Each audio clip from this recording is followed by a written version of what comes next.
इससे पहले के वीडियो में हम बेलन और खोखला बेलन के बारे में बता चुके हैं। आगे हम शंकु के बारे में बता रहे हैं और शंकु के बाद गोला होगा और क्षेत्रमिति का चैप्टर खत्म हो जाएगा। फिर उसके बाद हम आएंगे ज्यामिति पर। 10th के लिए ज्यामिति अलग और 9th के लिए ज्यामिति अलग है, दोनों चालू कर दिया जाएगा। तो हमें शंकु के बारे में जानकारी लेना है। सबसे पहले शंकु की परिभाषा पर चलते हैं। तो शंकु की परिभाषा कुछ इस प्रकार से हम दे सकते हैं कि किसी समकोण त्रिभुज में समकोण बनाने वाली भुजा में से किसी एक के सम्मुख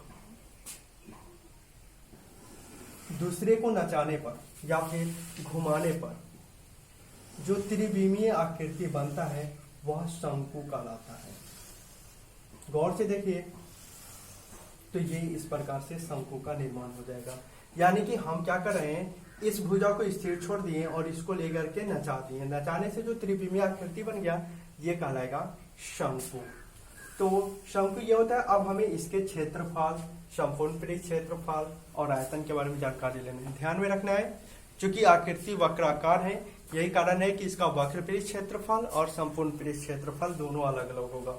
वक्र पृष्ठ क्षेत्रफल के अंतर्गत केवल ये शंकुनुमा यानी कि जो तिरछा भाग है, वक्राकार भाग है, उसी का क्षेत्रफल ज्ञात होगा और संपूर्ण पृष्ठ क्षेत्रफल के अंतर्गत वो भाग ही आएगा जो अंदर समतल वृत्ताकार भाग होगा।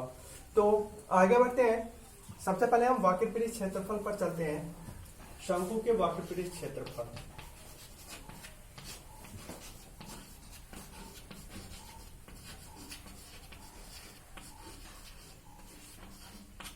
शंकु के वक्र पृष्ठ क्षेत्रफल क्या होगा, इसको आसानी से समझने के लिए हम क्या कर रहे हैं, शंकु को जो है काट देते हैं। शंकु कहने का मतलब एक फिगर से हम बता रहे हैं।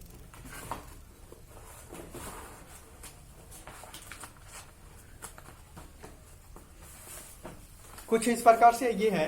तो इसको अगर हम मोड़ लेते हैं तो मोड़ने से जो आकृति बनेगा ये कहलाएगा शंकु। सपोज दैट ये हमारा हो गया एक प्रकार का शंकु। जैसे कि तेल मापने का बीकर देखते होंगे, जो किरासन तेल मापने के लिए लिया जाते हैं, वो ठीक इसी प्रकार का होता है। तो यही कहलाता है शंकु। अब हमको क्या करना है, इसका क्षेत्रफल ज्ञात करना है। तो वक्र पृष्ठ क्षेत्रफल के अंतर्गत कौन भाग आएगा, तो ये केवल मुड़ा हुआ भाग। संपूर्ण पृष्ठ क्षेत्रफल के अंतर्गत ये समतल भाग भी आता है। हालांकि ये समतल भाग नहीं है क्योंकि हम इसको बनाने के लिए इसको समतल नहीं किए हैं, ज्यादा समय लग जाएगा इसलिए। तो ये रहा वक्राकार भाग और इसी का क्षेत्रफल ज्ञात करना है। तो इसके लिए क्या करते हैं, हम सबसे पहले इसको जो है काट लेते हैं और काट कर इसको फैलाएंगे और उसके बाद इसको बारी बारी से जो है अलग अलग भाग में काटेंगे। मान लेते हैं शंकु जो है ये नीचे का वृत्ताकार भाग जिसके त्रिज्या r होगा। तो तिरछी ऊंचाई यानी कि ये भाग जो है वो मान लेते हैं L होगा। तो अब आगे क्या करते हैं, इसको जो है पहले फैलाने का काम करते हैं। तो उस समय ये आकृति कुछ इस प्रकार बन जाएगा। अगर हम इसको काट करके हटाते हैं तो ये कुछ इसी प्रकार फैल जाएगा। अब इसके बाद हमें क्या करना है, इसको छोटे छोटे खंडों में विभक्त कर देना है।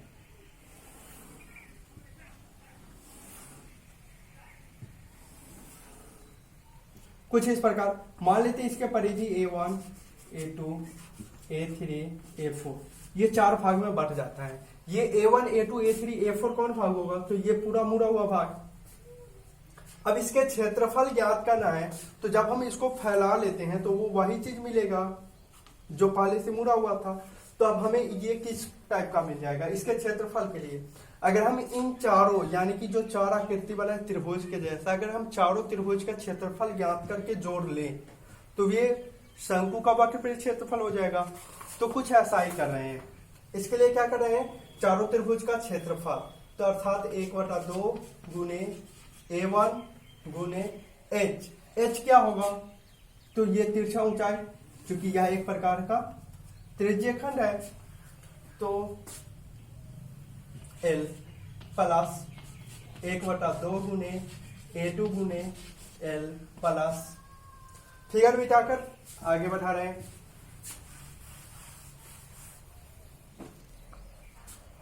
एक बटा 2 गुने A3 गुने L प्लस 1/2 गुने A4 गुने L, कुछ इस टाइप के। अब इसमें से जो भी कॉमन है कॉमन ले लेते हैं। 1/2 L कॉमन है, ले लेते हैं। यहाँ पर बचा क्या, A1 जोड़ A2 जोड़ A4, कुछ ऐसा कॉमन मिला। और यहां से आप सोचिए ये चारों मिलके क्या बनेगा, तो चारों मिलके वही चीज बनेगा जो एक शंकु में वृत्ताकार भाग था, यानी कि वृत्त के परिधि 1/2 गुने L into A1 plus A2 plus A3 plus A4 को लिख सकते हैं 2πr, क्योंकि वृत्त के परिधि जो है 2πr होता है। और पहले ही मान लिए कि इसकी त्रिज्या जो है नीचे का त्रिज्या r था, तो कुछ ऐसा। अब यहां से जो भी कटने वाला है काट देंगे, πr इंटू L अर्थात πrl। शंकु के वक्रपृष्ठ क्षेत्रफल का सूत्र πrl होता है। हाँ, इसको साबित करने के और भी कई सारे तरीके हैं, लेकिन हमको सबसे बेहतर और सबसे आसान ये तरीका लगा, इसलिए आपको ये बताएं। यदि आपको और कोई तरीका चाहिए तो आप हमें कमेंट कर सकते हैं, यदि और आप कोई तरीका जानते हैं तो वो आप हमें शेयर कर सकते हैं। फिर आगे हमें शंकु के संपूर्ण पृष्ठ क्षेत्रफल और आयतन के बारे में जानकारी लेना है। तो चलिए आगे बढ़ते हैं शंकु के संपूर्ण पृष्ठ क्षेत्रफल और आयतन ज्ञात करने।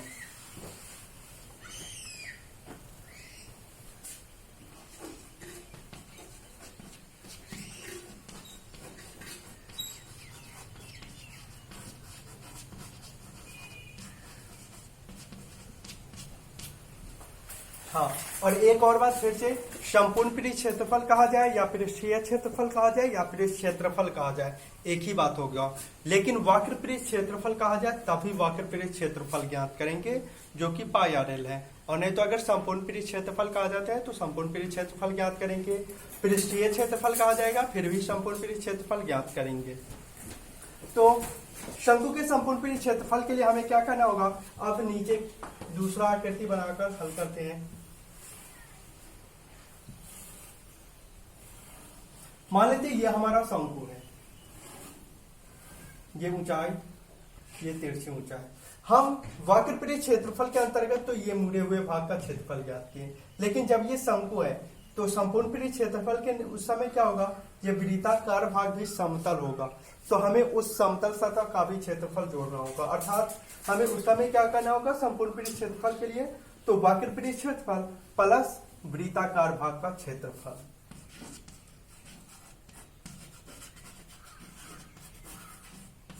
क्षेत्रफल जोड़ वृत्ताकार आधार का क्षेत्रफल, कुछ इस प्रकार से। अब वक्र पृष्ठ क्षेत्रफल तो ज्ञात कर चुके हैं, πr मिला है, प्लस वृत्त के आधार का क्षेत्रफल πr²। अब इसमें से जो भी कॉमन है कॉमन ले लेते हैं, यहां से πr कॉमन ले सकते हैं, तो πr कॉमन लिए, इसमें बच गया l, इसमें बच गया r। तो यही होता है वृत्त के संपूर्ण पृष्ठ क्षेत्रफल का सूत्र, πr into l plus r। अब हमें जानकारी लेना है वृत्त के शंकु के आयतन का सूत्र। तो शंकु के आयतन कैसे ज्ञात करेंगे, इसके लिए कोई भी ज्यामितीय तथ्य नहीं है, इसको साबित नहीं किया जा सकता है। प्रयोग विधि से इसको आप हल कर सकते हैं। तो प्रयोग विधि से हल यही करेंगे कि समान आधार और त्रिज्या, यानी कि जितना शंकु का त्रिज्या है उतना ही बेलन का त्रिज्या लेना है, जितना शंकु का ऊंचाई है उतना ही बेलन का ऊंचाई लेना है। तो समान आधार और त्रिज्या वाले शंकु और बेलन को इकट्ठा करने पर शंकु से 3 बार पानी उस बेलनाकार आकृति में रखने पर वह बेलन जो है भर जाता है। अर्थात शंकु समान आधार और त्रिज्या वाले शंकु के आयतन का 3 गुना आयतन बेलन का होता है। तो इस प्रकार हम शंकु के आयतन बराबर कर सकते हैं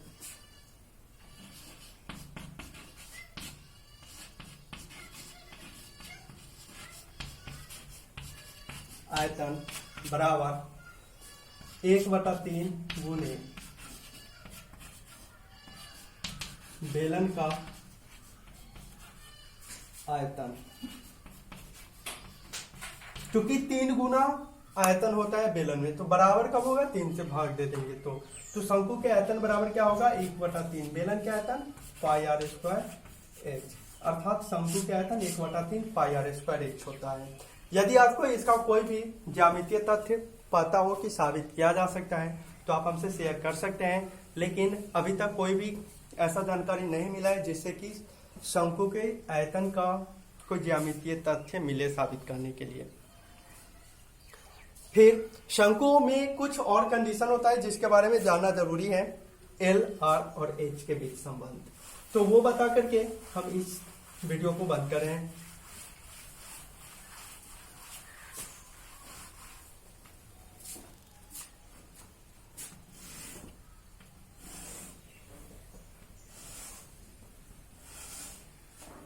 ये हमारा शंकु है, लेकिन जब इसको गौर से देखिए, जब इसको काट लेंगे तो ये एक प्रकार का समकोण त्रिभुज भी हो जाएगा। अब गौर कीजिए, तो ये समकोण त्रिभुज बनेगा जिसमें शंकु की कंडीशन में ये आर था, ये एल था तिरछी ऊंचाई, और ये एच था वास्तविक ऊंचाई। तो समकोण त्रिभुज में जो शर्त होता है वही हमें शंकु में भी मिलता है, अर्थात शंकु में भी एल स्क्वायर बराबर आर स्क्वायर जोड़ एच स्क्वायर होता है।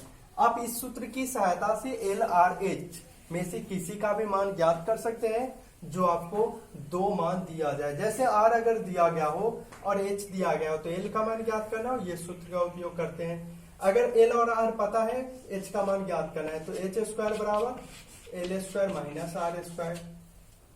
यदि हमें